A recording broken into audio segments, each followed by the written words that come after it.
thing. Oh.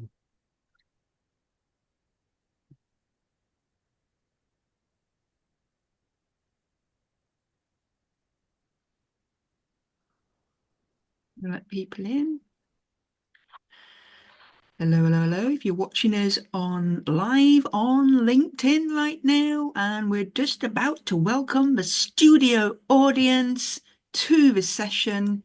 Hopefully everyone's all right and that you're in the right place because it is the last.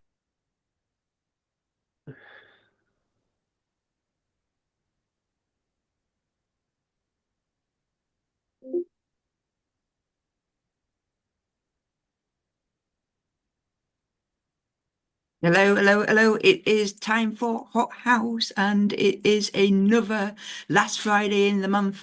Hopefully you all are well. Shall we kick off with HotHouse?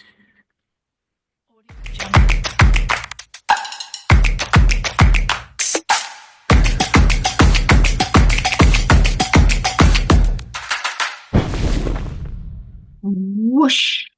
Hopefully you're all okay. And if anybody can spot the jazzy hat and also the typo in this in today's episode, hopefully you all are well. And if you've not joined us before, in the studio audience, you have a chat which we'd love you to get involved in and just say hi. Let us know where you're from. If you're watching us on social media, please do drop us a line. We're monitoring that tool, and we'd love to see who's out there while we bring you PMO HotHouse for another month. We do these sessions every last Friday of the month, and hopefully give you a bit of a roundup as to what's going on in the world of PMO. And not just with me, I have my delectable my delectable colleagues with me, John and Eileen as well. How are you both doing? Not too bad, recovering from the snow. The snow? We've had snow, but it's brightened up again. Excellent. And how are you, John? I am good. No snow here, but I'm southeast London, so we very rarely get snow. There was a little bit that we saw out of the window, but nothing settled, and that was it. Boom, gone. Otherwise, I am fantastic. The weather is good. Sun is shining. Life is good. Happy Friday. Yeah. It's December on Sunday as well.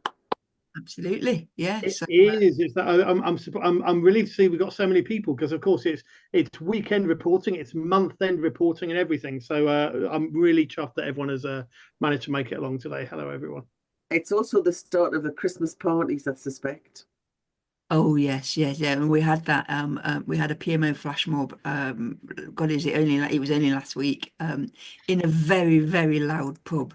It was full of people having their Christmas shindigs and all of that kind of stuff. But we battled through. Anyway, enough about that. Let's crack on. We've got a full show as ever. As you can see here, we're going to be talking a little bit about the Scottish conference. But before that, I think John is going to take the hot.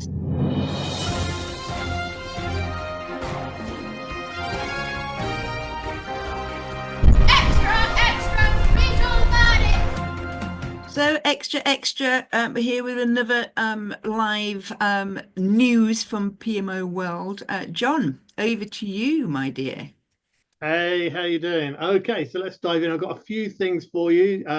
For those who are new here, basically what I try and do is keep an eye on the news and everything that's happening in the world of PMO and over the month, and I digest that for you. I digest that and share it with you here. So I read all the reports, so you don't have to, or you can dive into the ones that are interesting.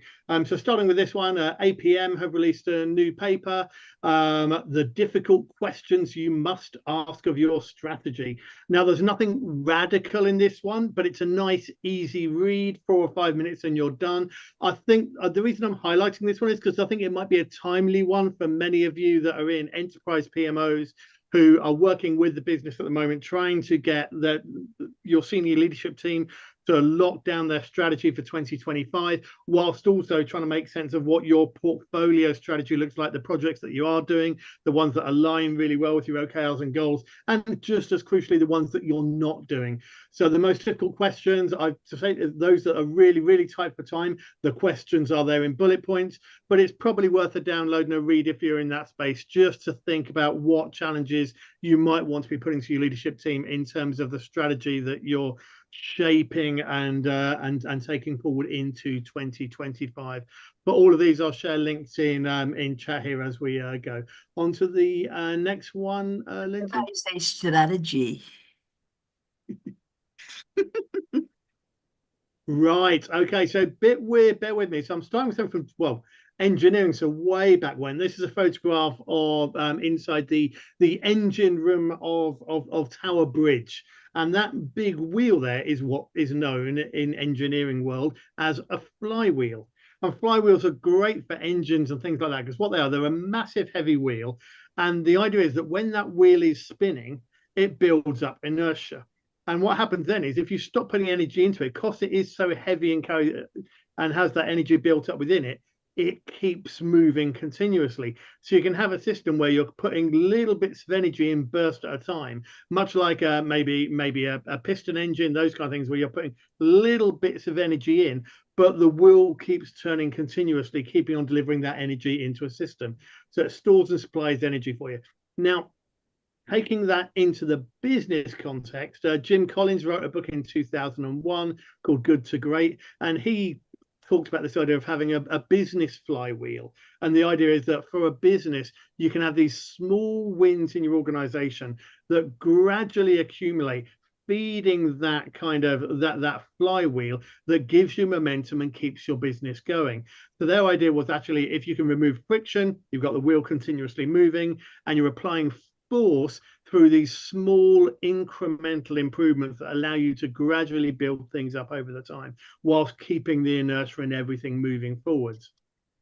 Fast forward to now, I've said Jan 2005, so we've got a new PMI practice guide coming out. Actually, I think it might be sort of next month, probably officially January, but anyway, they've got a new practice guide coming out about the PMO, which sounds interesting. They're launching it at their PMI PMO Unconference in Istanbul, which is a couple of weeks' time. I'm going out to that, so I should be able to report back to you in HotHouse on the 20th, when we're running just before Christmas. But basically what they're talking about is taking that idea that Jim Collins created and saying, actually, the PMO can deliver consistently to meet needs and build momentum through continuous improvement. It seems to be a big factor in their book. They've described it as a paradigm shift. Is it a paradigm shift? Probably not. This is one of the slides that I found from one of their presentations previously that kind of shows their flywheel there. And you can see what they're really talking about there is understanding what the business needs, designing your services, onboarding those services, enhancing them, and realizing benefit from them. So paradigm shift is probably stretching it, because it looks like something that a lot of your PMOs are doing already, but there is a focus on service and continuous improvement, which is what all PMOs should be doing at the moment anyway. So we'll keep an eye out for that as it comes out and report back to you next month on that one. On to the next slide then. Okay, so we're into the more sort of heavyweight papers. There's not been a lot really exciting in the papers that have been published this month. I don't know why. Maybe a bit of slowing down for Christmas. Maybe they're all focused on the parties. Who knows? There's just a couple that I sort of wanted to call out for you, really. This one, the impact of project management on fostering innovation and facilitating knowledge transfer, published in the PM World Journal. Now, why this one? This is not about the PMO, but it was worth calling out from the project management perspective. So firstly, it starts off with telling us that promoting innovation and knowledge transfer are two fundamental processes that drive growth and development of organizations in the information age. And they basically assert that project managers play a really, really important role in promoting innovation and transferring knowledge across the business because of the amount of work they're doing in terms of change to the organization. They are basically saying in here, actually, this is something organizations need, because then they're saying, because project managers are introducing change and delivering projects, let's focus on making sure the project managers have these skills to be able to do that in the business. Now, they don't think about the PMO at all, and I think there's a big role the PMO has to play here in terms of making sure we're creating the culture and the processes to support these to enable project managers. But it does provide food for thought. If these things are so important in the information age, are we as the PMO looking at the capabilities we have within our project management community to make sure that we're utilizing our project managers effectively in order to drive that improvement in innovation and knowledge transfer within the organizational side of the business? So just something to sort of think about there out of that one. I guess that's the little kernel out of that one to save you reading all 29 pages. And this one here is lovely for a PMO nerd like myself. Project management office typologies, types and functions, a systematic analysis of literature and directions for research. So there's nothing new in here. They've basically gone through a whole load of papers on the PMO, and they're trying to pull together a sort of a kind of a rolled up, dare I say, a roll up report, if we want to put it into PMO terms, of everything that's going on. But what they've looked at here is identifying all the different types of PMO that are mentioned and discussed and explored. They're acknowledging that PMOs connect complex relationships of strategies, projects, and organizational structures. They're saying they boost the success of businesses, all of which I'm sure we all acknowledge. But they're also acknowledging as well that PMOs face significant challenges in clearly defining their roles and responsibilities due to the sheer variety of potential functions that can be assigned to them, which I'm sure is something a lot of people can relate to. On the next slide, what we've basically seen in here is they pulled together all the different types of PMO that they could find. They've worked out, they found 60 different PMO types across 16 typologies there, so quite a few. What they're also calling out, though, is the PMO, far from being, if you would listen to the sort of the LinkedIn crowd in the agile spaces, the LinkedIn crowd on in the AI generative spaces, who believe the PMO is something that is always just on the verge of dying out because new things are coming in. They're actually saying that the PMO, the dynamics of the PMO structures are there, revealing a recent emergence in new types of PMO, which means that it's a phenomenon that is constantly evolving and demanding researchers, which is the main focus of their article. But fundamentally, they're saying actually PMOs are evolving rapidly. There's new types of PMOs coming in. Every time new technology is coming in, then the step changes and new types of PMO evolving around those as well. All of which means on the next one, because there's a few areas now where they're talking about direction here, they're thinking about direction in terms of where people need to do more research in the PMO space. But it also ties in well. I think we can take those areas and think about these in terms of the direction we see PMOs looking to the future and evolving. One of those is more tailoring towards specific sectors. I think we saw that in the paper that you did in House of PMO last year, Lindsay and Eileen, around the project controls versus PMO. That there we started seeing different areas, particularly construction, looking at PMO slightly differently and having more specialist approaches based on their needs. Also calling out here, recognizing the role that PMOs play in cross-organization communication, especially where you've got large programs that span different companies and different supply chains there. A greater focus on organizational design and the role that PMOs play, both in terms of working with organizational design, but also increasingly applying back into organizational design as well. So being an influence of that. Things like team topologies coming in, and one we've talked about a lot on these sessions has been the increasing role of a role that we call the boundary spanner, looking at crossing boundaries between organizations and between different parts of the organization. They talk about adaptive PMO approaches. I think we all know what we mean there. But then the last one there they're picking up on is the integration of AI into the PMO. Again, nothing in here about looking at getting rid of the PMO being replaced by AI. In fact, quite the contrary, a lot of stuff at the moment seems to be looking at how the role of the project manager can be replaced by or automated by AI, not so much the PMO that sits above that. And there's just one quote that I quite liked in there. The integration of AI into PMOs represents a cutting-edge area of research with the potential to revolutionize project management practices that sit below the PMO. So that's an area there that I'm sure you're all going to be looking at into as we move into 2025. I think was that the last one, or was there one more that I put in? I forget. I've read so many. Yeah, that's it. That was me. That was everything that I found for you. I will share some links in chat very, very shortly for you. Excellent. Thank you very much. Always good to hear from Big John. always different perspectives. I'm definitely going to pull out that paper, but how many? 60. I know. Can you imagine if we had to do the competency framework with role profiles for all 60 managers, analysts, and in all of the 60? That would be fun, wouldn't it? Oh, imagine somebody asking what PMO, tell us about PMO, and somebody's got to sit there and listen to you as you explain the 60 different. Important, it is a literary review, so when you go through it, there's a lot of very obvious ones that overlap each other, but what they are highlighting is those so many people looking at the PMO and interpreting what it does slightly differently. And I'm sure everyone here, and certainly those of you who are consultants that bounce around between different organizations, there are so many different flavors of PMOs out there, and I've likened it to the Harry Potter, the room of requirement. It depends a lot on what the organization needs, what the problems are that they're facing, as to what type of PMO you need. A PMO that's coming under finance to solve financial challenges is going to look very different to a PMO that's coming under the CIO to look at how they can get visibility of everything going on in a continuous agile delivery type environment. Well, super duper. And in my excitement to start this session today, I hit record, but you are on YouTube right now, so we have got you talking, John, because I know that people really like it when we cut your section and just show people your news bit, which we can still do, but I'm like, whew. But Tanya had a really good point. There'll be 60 different certifications incoming.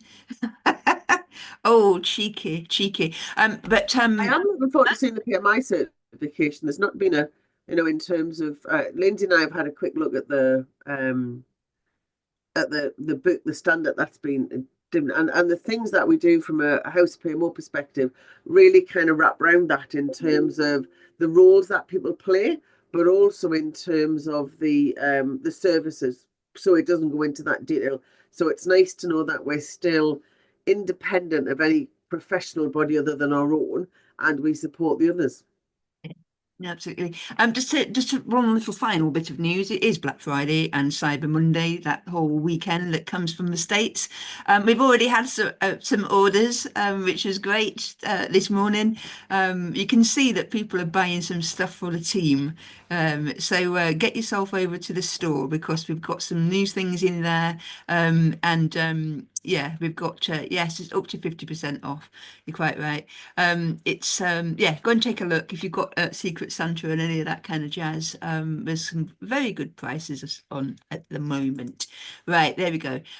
Let's move on then. So we wanted to have a Scottish focus. Obviously that was the big thing that's happened during November. So let's take a look.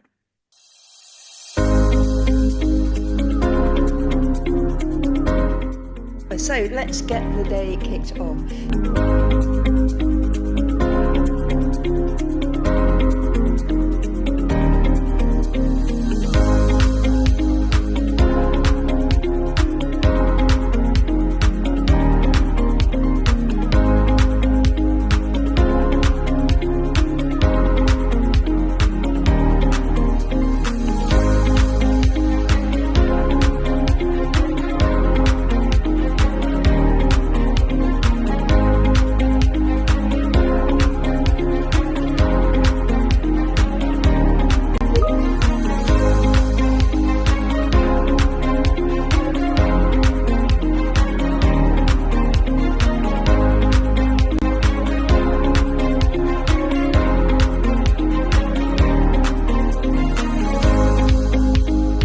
Whilst PMO has been around for a while, the most exciting part is yet ahead of us with PMO and technology. This is the 9th PMO Conference. Are you going to join us next year for the decade party? Make sure you're there. See you soon.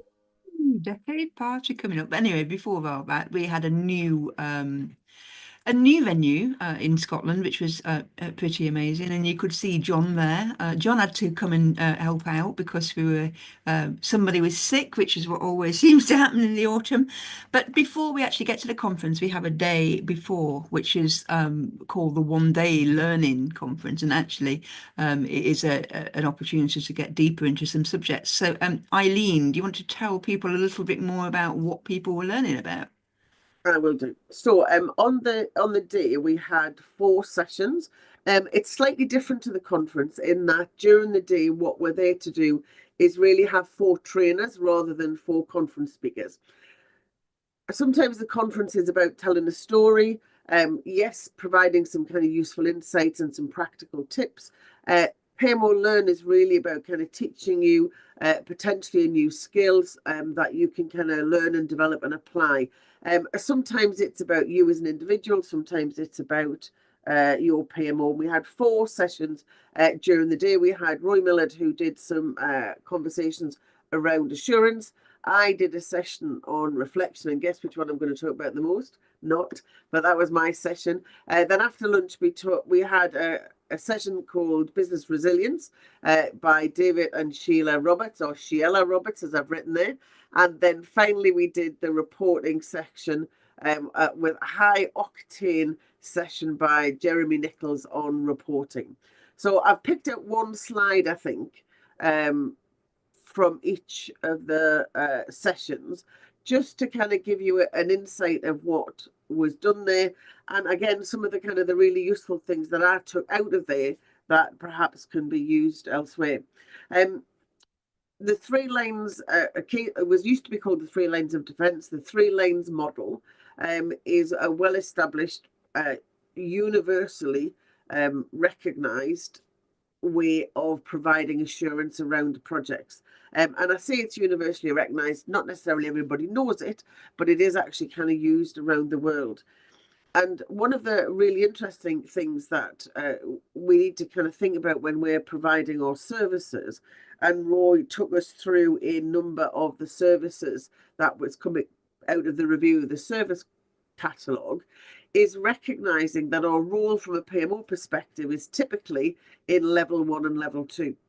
And starting to think about kind of where we need the services and making sure we've got enough assurance services by aligning it to level 1 and 2 is really useful. But also taken away from that, because we also talked about the role of audit, is recognising that kind of that 3rd line of defence. The PMO needs to coordinate and be conscious of that other line of defence that happens across the organisation to make sure that all of those services are fully aligned. So then that in itself produces an additional service to do that coordination.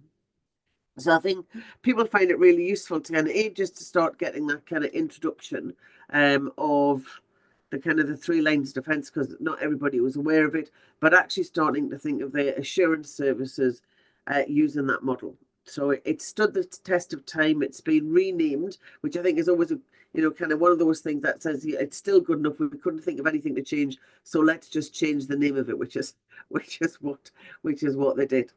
So that was our first session. Then I did a second session, and Lindsay knows that I've been wanting to do a session about this for a time now, which is about doing reflection. Now, this is not about doing lessons learned. This is about doing a far kind of a greater in-depth view of looking at kind of how we reflect on our experience. And the kind of the great quote is that people don't learn from experience, people learn from reflection on experience. And so we talked through, as you would expect, we talked through journaling. It was quite nice to see a number of people who did the journaling. But actually, this was when I was kind of pulling stuff together, and people who know me know I do kind of quite a bit of the old journaling stuff. But this was a kind of a new thing for me when I was doing some reading around the subject, is that 5-year diaries. Now, when I was at school and a teenager, 5-year diaries were all of the thing for kind of teenage girls to start writing, and we never got through the first year. What's happened now is there's been a real kind of growth in reflection journaling as kind of been mindful for good for our mental health.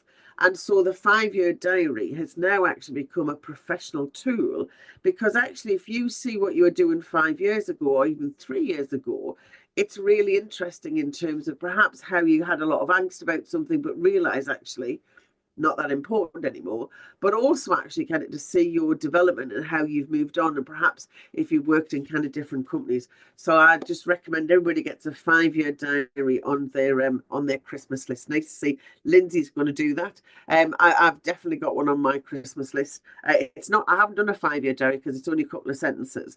I do kind of the full journal, but definitely something I'm going to try.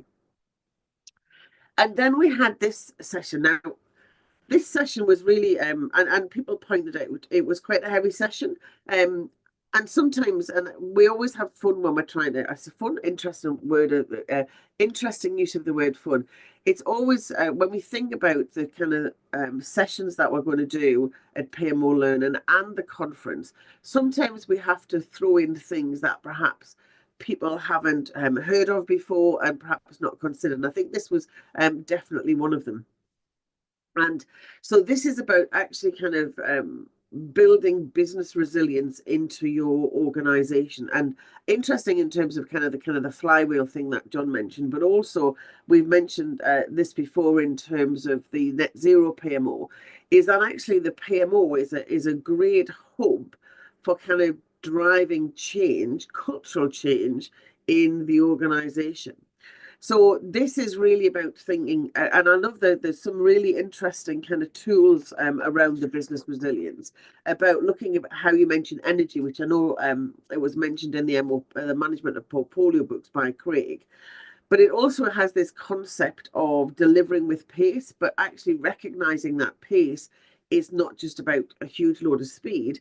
Pace is about the right level for your organization. So we did an exercise which is about generating an understanding of the energy we have in the organization. That little kind of bit of writing there in purple, I thought was really good. Through COVID, lots of organizations kind of bounce back. But actually, if we do it really well, we can actually kind of bounce forward. So I think that's really interesting. And then the final session we had was an interesting stuff about Jeremy Nichols. Now, one of the things was really interesting. When we did the original competency framework, we went round and as you would expect us to do, we talked around a lot about what organizations do, what various PMOs do.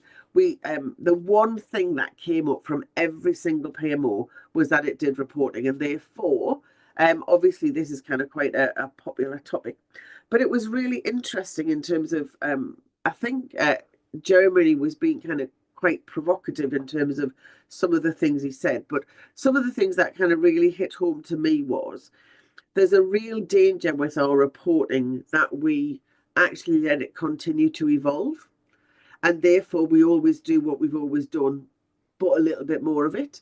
And he really challenged us that says, actually, if you kind of scrapped all of your reporting and started from a blank sheet, would you do what you currently do?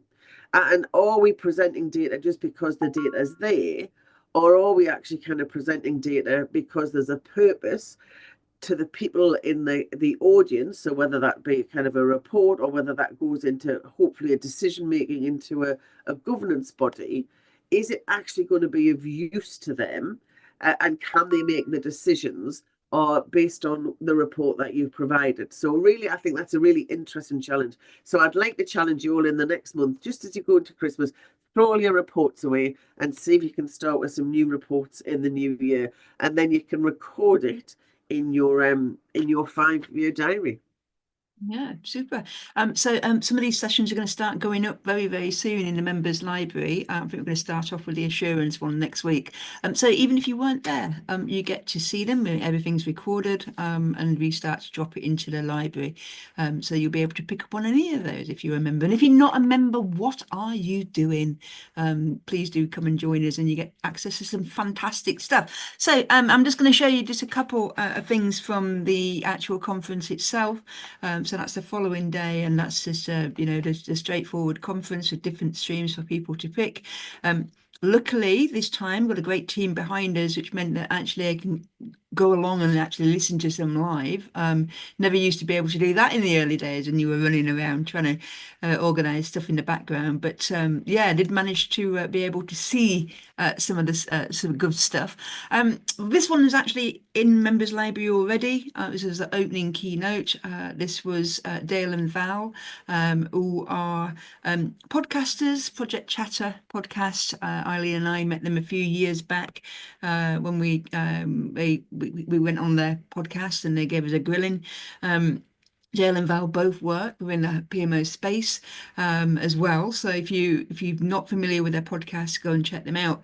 The reason why I wanted Dale and Val to come along is because I know because of their day work that they're doing, making really good inroads with this whole kind of project data analytics, the advances around AI. And for us here at House of PMO, we've got to be able to partner up with people or, just get to know people who are a little bit further down the road so we can understand what's going on so we can bring that stuff back here to the community. So, like I said, Dale and Val opened up the conference to talk about reimagining the PMO. It was a combination. It wasn't all about the tech and AI. There was a lot of different angles in there. Like I said, that session's already in the library right now, and we had a conference reporter. I'm hoping that she might have been here today, which is actually on holiday, and really interesting point that she made about that particular opening quotation. I think we do all recognise that being doing what we're trying to do in the simplest way we can do would be the ideal situation. But as Sarah, who did the conference reporting, highlighted, despite this mantra, the definition of a PMO still remains complex due to the various types and functions they encompass, which we've just seen in terms of top 60 of them. So yeah, it was a really interesting, refreshing session for me, really, because I've been hearing too many things about, AI is coming for the PMO. It's going to be, obliterating some of the roles. It's going to taking away and diminishing what the PMO does. All of that kind of scaremongering.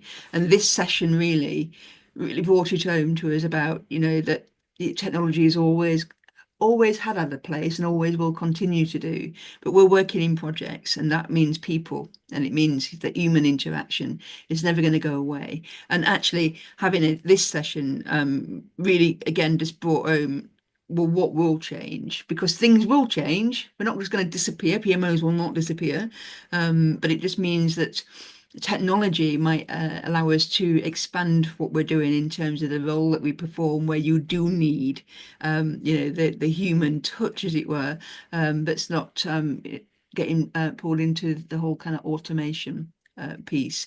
The thing that I really liked about this one is also just like, well, okay, so if AI will be coming into the PMO role, how will the role for PMO actually evolve? And I think even this is just a really simple overview. Again, is true. Well, these are the kind of things where we take away some of the automation of the repetitive parts of the role that we do. If it's a big if we can get better with the whole kind of data piece and being able to pull out better things within the data that we have, our role will change, and it will be into these kind of things. And that integrator that you can see there, we've already talked about boundary spanners. Again, that's the part of the role where, from the PMO, as we're seeing already, and we've seen in some of the sessions, it's not necessarily just about supporting projects, programs, portfolio. There's also the kind of product management, DevOps type of stuff, but also the kind of reaching into business as usual. So who knows? But what is good is to listen to people that are a bit more inspiring rather than closing it down and that scaremongering piece. We always at every single PMO conference is try and have people there that have actually award-winning. And this is Catherine from UK R&I, which is the UK Research and Innovation Organisation. So a government, like kind of arm's length public service type organisation. They won the PMO of the Year award from APM last year. And they were talking, obviously, we like to have, what's the journey like? how do you know, what have you won the award for? But actually, what I really liked about this is that she brought on one of her apprentice, because they have a very vibrant apprenticeship program, and that really is the future of the PMO in terms of that human side of it, which is how are we bringing people in to the PMO role, and not necessarily about, you know, bringing people in to be project managers. Yes, they've got some of that going on. You know, there is the PMO, an apprenticeship is seen as a really good test bed type place for people that do want to be project managers. That still does happen and is happening in terms of the apprenticeships. However, what's refreshing to see is that actually they're bringing in people into their organisation that are the next gen PMO people. So really good session again. I'm not going to go into the ins and outs of you know, the whole roadmap and stuff, but they have got a really interesting story about what they've done and what they've achieved. So you'll be able to check that one out in the library too.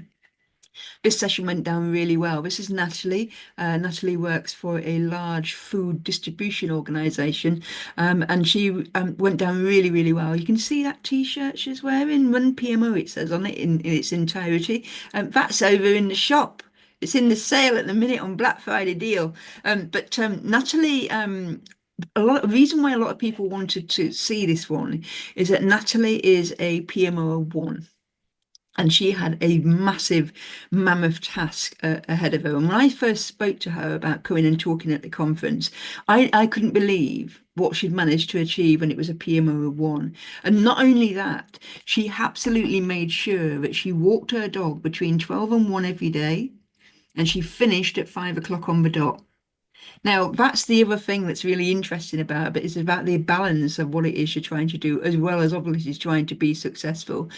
Just a little bit there about, well, what were some of the key challenges for her as a PMO of one. And like I said, there's a lot of people in the audience really wanted to hear it because there are a lot of PMOs of one, or as Eileen affectionately likes to call them, poos.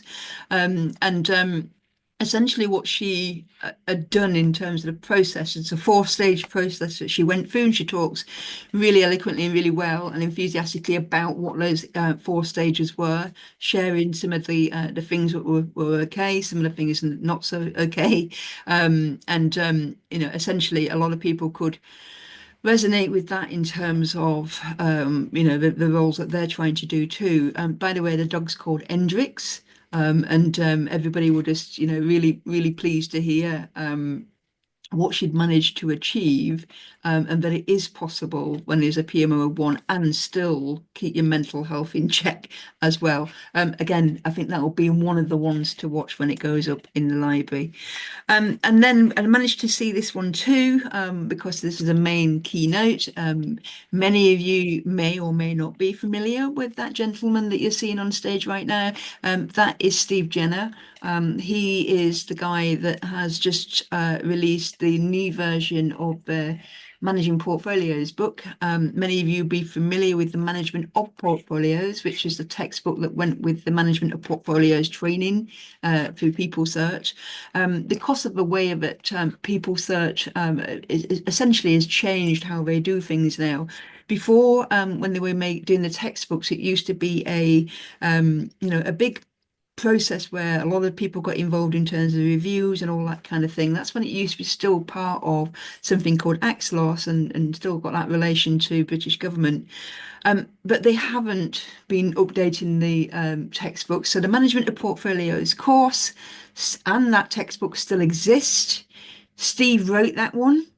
However, it's not going to be updated. So Steve has created and released the Managing Portfolios. And many of you might already be familiar with Steve's other book, which is a management of managing benefits. Yeah, so it's still, you know, still available. And I think the Managing Benefits one has also recently been updated and released as well. So we wanted Steve not only to come and talk to us about the new updated version. I think it's over 10 years old, you know, since the last time. So he came and talked to us about different aspects of it, and it was about obviously the PMO role around portfolio management. Steve's been in and around that space for many, many years and many stories to tell. So definitely recommend that you check that one out if you're working in that kind of portfolio space. But you can see just roughly those were some of the key themes that came upon that one.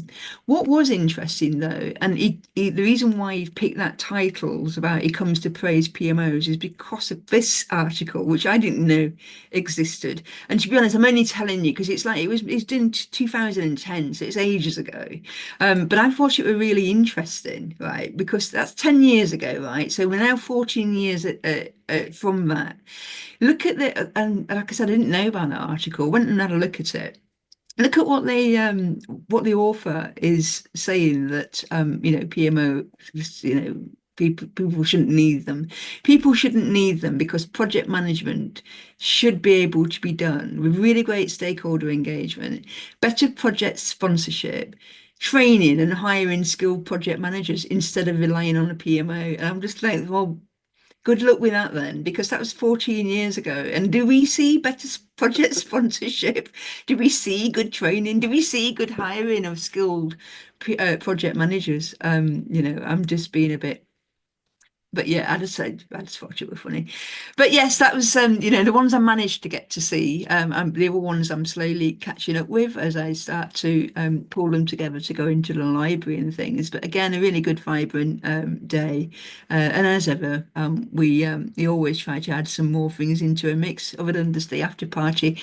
And you can see we had John the Piper. He joined us at the end of the day. We had a live podcast because obviously Dale and Val are podcasters. We said, well, why don't you do a live podcast then? Because that seems to be the rage at the minute. So that's what we did. They did a live podcast over a glass of whiskey and finished off with John the Piper coming in and doing his thing. So yeah, it's really good couple of days. And of course, we'll be back. It's the 10th anniversary in London. We're going to be releasing the first preview level tickets next Friday, the 6th of December. We're also going to be in a new venue in London, and we're also capping numbers because we want to make sure that we get the best out of the event that we've got. So if you really want to come along to the one in London, make sure you check out the preview rates that will be released next Friday and snag yourself the best rate you possibly can. But we'd love to see you in London for the big birthday. There will be 10 years since we started PMO Conference. So that's it in terms of the roundup. Anything from you, John, Eileen? I just can't wait for June. And just the planning is already well underway. Yeah, absolutely. Oh, I forgot to say that John had to just come in, stand in very, very quickly because we had one of the sessions that somebody was ill. John, you've got a couple of minutes. What was your session about? I'm on the spot. Sorry. I'm here. Absolutely. Yes. Yeah, it was. I've turned the camera off because of bandwidth issues, but yeah, it was a great session. It was.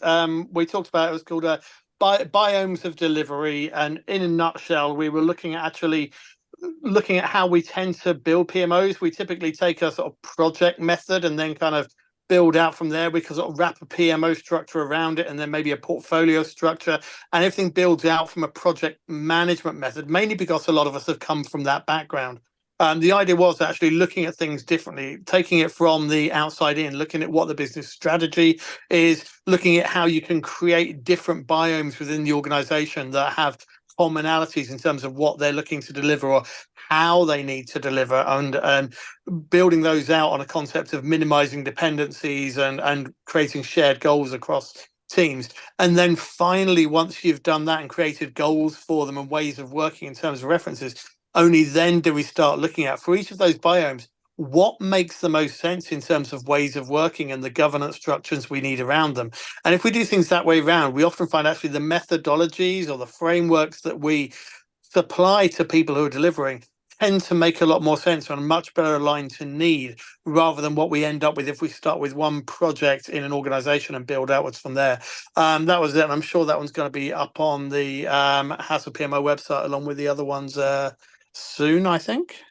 Yeah, absolutely. Yeah. Fantastic. Yeah, we'll drop them into the library, and again, you'll be able to dip into any of those if you're a member. Right, so we're just nearly at the end of the session. It goes so fast, doesn't it? It's 45 minutes.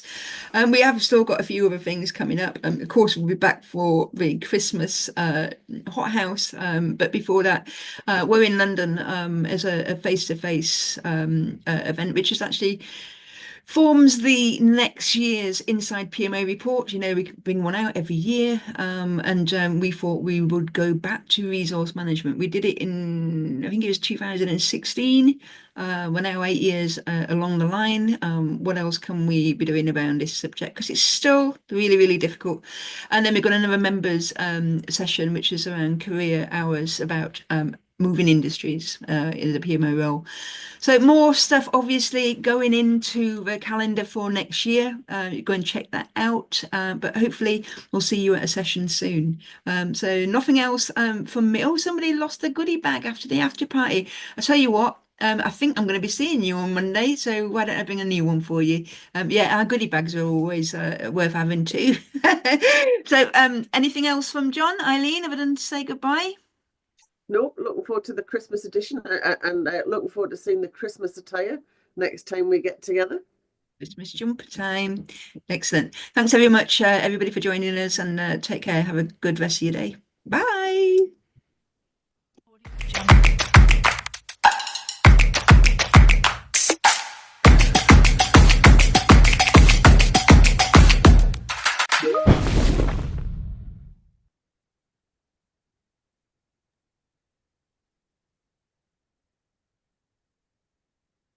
That was good, though, wasn't it? Hi, everyone on live stream. We'll see you later. Come and join us in the audience.